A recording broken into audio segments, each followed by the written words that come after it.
Welcome. Hi, my name is Violeta Medina. I'm Julia Festel. I'm Stephanie Williams. Today we'll be discussing what the larynx is and what it's made up of. It comprises of a single bone, cartilages, muscles, and joints that work together to produce different modes of phonation. We will begin by talking about the cartilages. The larynx is composed of 6 types of cartilages, both paired and unpaired, which are bounded by ligaments and lined by a mucous membrane. The thyroid cartilage, which is in blue, is the largest laryngeal cartilage in the larynx with the purpose of providing protection and support for the vocal folds. Right above it is the thyrohyoid membrane, where the foramen for superior laryngeal nerve is located. It is in the shape of a circle, and this is where the nerve runs through. Moving on, we see the cricoid cartilage in pink. This is a ring-like cartilage that is located at the most inferior position of the structure. It is involved in the opening and the closing of the vocal folds, as well as maintaining airway patency. As you can see, it rests on top of the trachea, which we demonstrated using a white cup.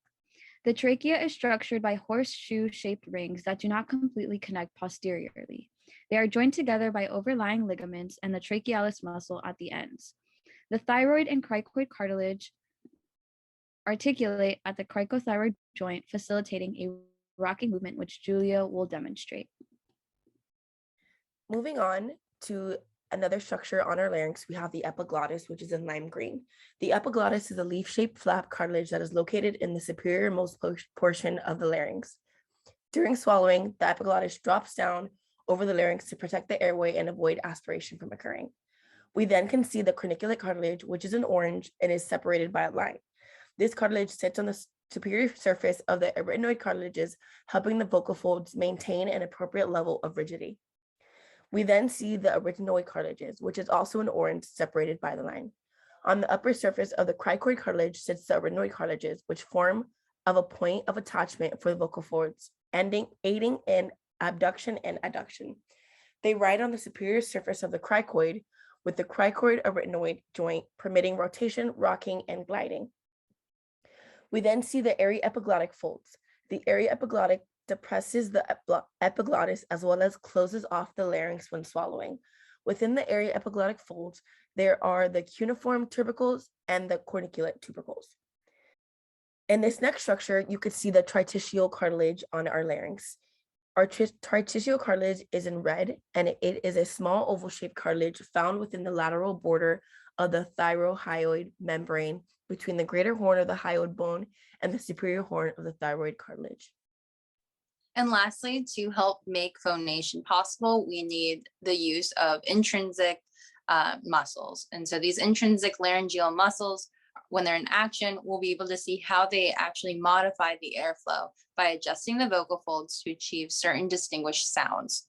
So we have the vocalis, which increases the thickness of the vocal folds, the thyroarytenoid that shortens and relaxes the vocal folds, the thyroepiglottic depresses the epiglottis, the cricothyroid lengthens and stretches the vocal folds, the lateral cricoarytenoid closes the glottis, and then what we can see on the back here, we have the oblique arytenoid muscle, which is in black, and that narrows the laryngeal inlet. The posterior cricoarytenoid muscle is in blue, and that separates the vocal folds. And then we have the transverse arytenoid muscle, which we made in white, that closes the posterior glottis.